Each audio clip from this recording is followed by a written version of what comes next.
Hey guys, another video for our How to Do Stuff in Japan playlist. It's a little bit of a delicate topic. Quite often the topics on the How To playlist are delicate. Usually that means they're important to talk about if they're delicate, but it also means we've got to be a little bit careful how we word things. This is a topic that we've sort of touched on before in other videos. Quite often the How To videos overlap each other because they're really complex topics. When we talk about cultural things, they're often really complex topics that are really hard for us to understand, and they tend to overlap with other things, and it's usually quite complex. So we try and keep it within a certain little topic frame to give us a bit of a direction. But they do tend to overlap and be a bit more complicated than what we've seen. But of course, when we talk about culture, we have to generalize and we have to sort of try and simplify things, which means that obviously what we talk about doesn't include everybody, and it's not always the case, but they're just big generalizations because that's the only real way you can talk about such topics, of course. So this one we've mentioned before about apologizing and about not making excuses. So if you do make a mistake here, we've said before, best not to make any excuses, just apologize and very sincerely and move on. However, it's interesting that it's quite common here for people to make excuses for other people. So before we touch on that, and one more thing we've talked about in the past too is being negative or critical about anything. And it's always best not to criticize anybody or anything or any aspect of Japanese culture or anything else when you're talking to people here, just because it tends to make waves. And as we've also talked about before, the underlying theme here is always to maintain harmony. So of course, being critical or negative in any way at all upsets the harmony, so it's better not to do it. But what you'll find is, if for any reason you do make some critical comment, I'll give you some examples just to sort of put it in perspective. One is the truck drivers. Now, we've made videos before about how safe Japanese roads usually are and how considerate and polite Japanese drivers usually are, and it is the case. It is quite pleasant driving in Japan because usually people are very pleasant. But there are exceptions, of course, and one of the exceptions to that is the truck drivers. Quite often you'll come across truck drivers here who are extremely aggressive. Not always, of course, but some of them are extremely aggressive and speed. Quite often they'll speed past you. You'll be driving along at the speed limit and they'll speed past. They're well over the speed limit. If you happen to be in the fast lane, they'll sit right behind you sometimes and bully you into moving aside. They'll bully people into moving over by sitting really close to the back end. And as a result of their behaviour, because they are fairly aggressive and always in a big hurry and speeding and so on, trucks on Japanese road, or truck drivers on Japanese roads, do often cause accidents. And you'll see it if you go to those service areas beside the highways and you go into a restroom there or go into a restaurant there, you'll quite often see a sign on the wall specifically aimed at truck drivers, you know, with illustrations of trucks driving too close to cars or too close to each other, and, you know, be careful, you'll have an accident.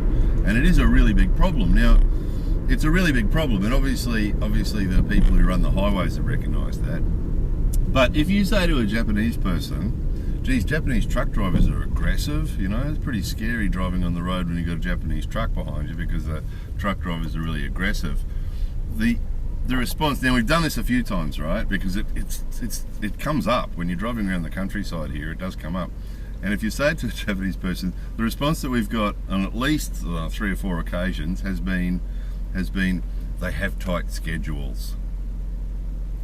So I think you guys would agree that in a lot of countries, if you had a sort of a trend like this that was dangerous, where the truck drivers were being dangerous and out of control, and you said, geez, the truck drivers are a bit wild and out of control here, a bit dangerous, that people tend to say, yeah, it's a big problem, we need to do something about it. Or, you know, generally that's what happens, isn't it, in societies? If you have something that's not good, when you talk about it, what tends to happen is people agree that it's not good, and then, you know, you always get some people who are sort of activists who will try and do something about making it safer or better or improving it or whatever it is. But here, what will tend to happen is people make excuses, and for maybe in the last, I don't know, 10 years, the last 4 or 5 times that I've been with other people and we've talked about that topic, or I've raised that topic about truck drivers, talking about driving on Japanese roads or something, and mentioned the truck drivers. You know, it's great driving on Japanese highways, but the truck drivers are a bit scary or something. Every time someone has said they're on really tight schedules or something similar to that, you know, they're under pressure to drive, get places quickly or something, they have to hurry or something like that, which is just amounts to sort of an excuse, doesn't it? And it's interesting because what they're actually doing, the way they're driving is actually illegal. They're speeding and breaking the law. But because it's common, and this is the point, if something is a done thing here, and you comment on it or sound like you're criticizing it, it's very likely that someone will defend it. Because, again, just trying to maintain the harmony now, we shouldn't be being critical or negative as far as society is concerned. To make critical or negative comments is not sort of the way it should be done. It's not what you're supposed to be doing. But if you do that to try and maintain the harmony or restore harmony, you've just upset the harmony by making a critical comment. So to restore the harmony, someone's going to make an excuse for that behaviour. So another really common example of that is, we made a video once before about shy boys and rude dudes, and again, it's a real common thing here. And again, see, if it's a common thing, people accept it because it's just the way it is, and nobody criticizes or anything. So recently, it's become a real common thing. If you haven't seen the video already, have a look. Shy boys and rude dudes, the video is called. And what you'll often find here is that you'll meet a family, or you'll be talking to a group of people, and there'll be adults there, hello, how are you? And there'll be kids there, hello, how are you? And young ladies, and hello, how are you? And then a young boy, and you say hello and put their head down, they don't answer. Or walk past you and you say hello and they don't answer and they keep walking. And what you'll get, and we get this all the time, there wouldn't be a week that goes past that we don't hear some mother or some teacher or some adult say, he's a shy boy, and make an excuse. Now that shy boy might be 7 years old, or he might be 17 years old, or he might be 27 years old, and they shy boy. I was at a social thing recently, and there was a guy there who was supposed to be an English teacher, apparently, Japanese guy, and he would have been in his early 20s or something. And I said hello to him and he didn't answer, and someone else said, shy boy. And it's really common, really common. And again, from an international standard point of view, an adult male who doesn't, or an adult person who doesn't answer a greeting is considered to be pretty rude, right?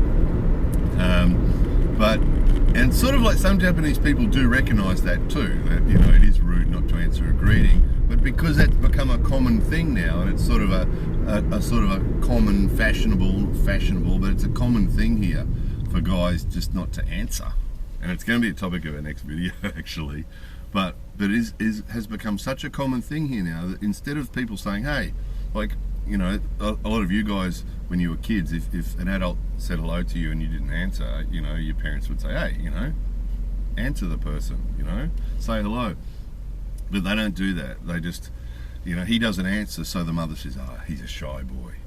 Or, you know, his friends say he's a shy boy, you know, and he might be 20 years old. He might be 22 years old, and that's what happened in this case, the social thing. The guy that was allegedly an English teacher, you know, I said hello, and his friend said, he's a shy boy, because he didn't answer, he's a shy boy.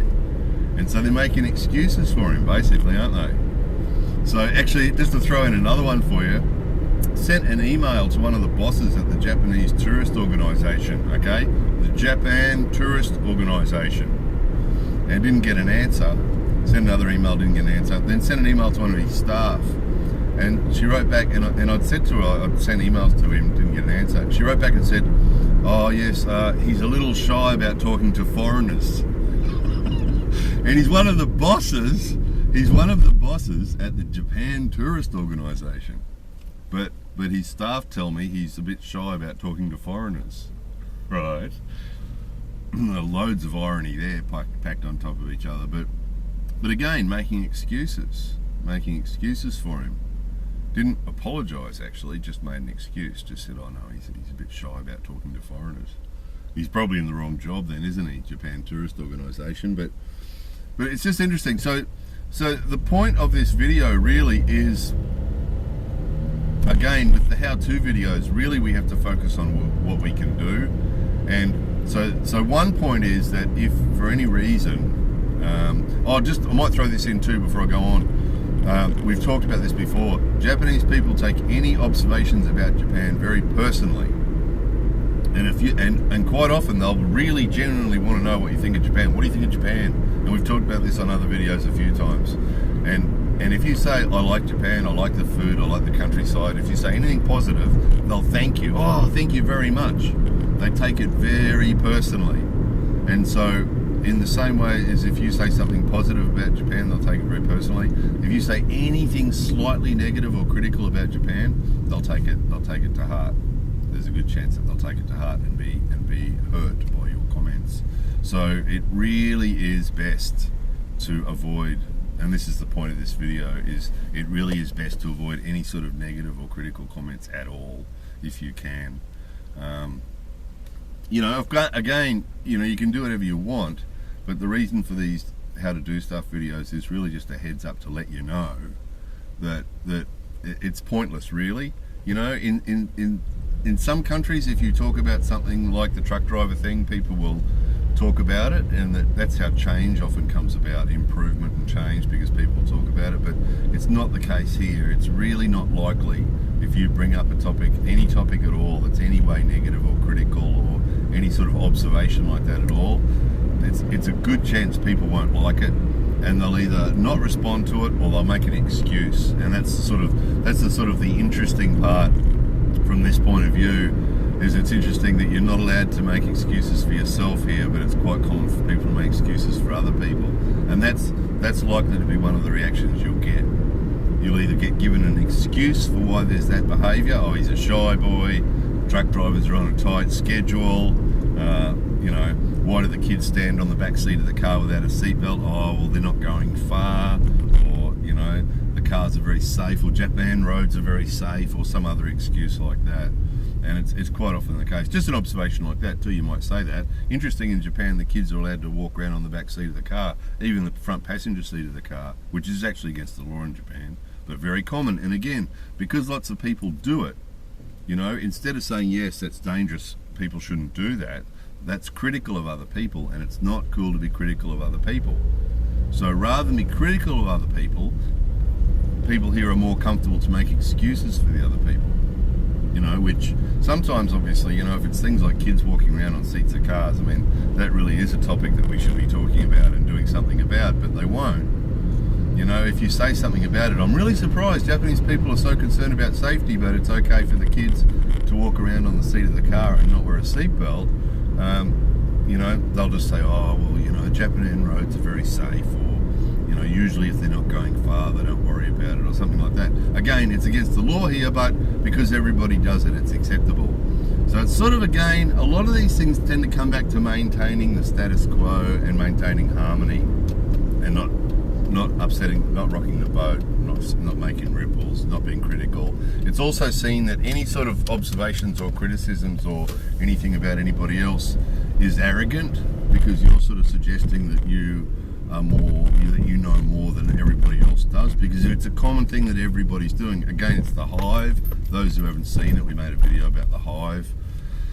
And again, if the hive thinks that this behaviour is acceptable and you say it's not, then that's saying that you can think that you know more than everybody else put together. So, if there's one thing that we can take away from this, it's reinforcement. It's reinforcing that we've talked about before, that we should be really careful what we say here, not to say anything negative or critical or anything that's going to make anyone else feel uncomfortable at all. And if you need proof of this, occasionally we'll get a Japanese person who's watched the video, maybe with Google's translating subtitles or something, and will leave quite a defensive comment underneath because they've been offended by the video, because it's been being too critical. This one could be considered that, in fact. Whereas in actual fact, our motivation for these videos is to help avoid dramas, because we know what happens is that people come to Japan not knowing these things, because in our countries it's perfectly normal.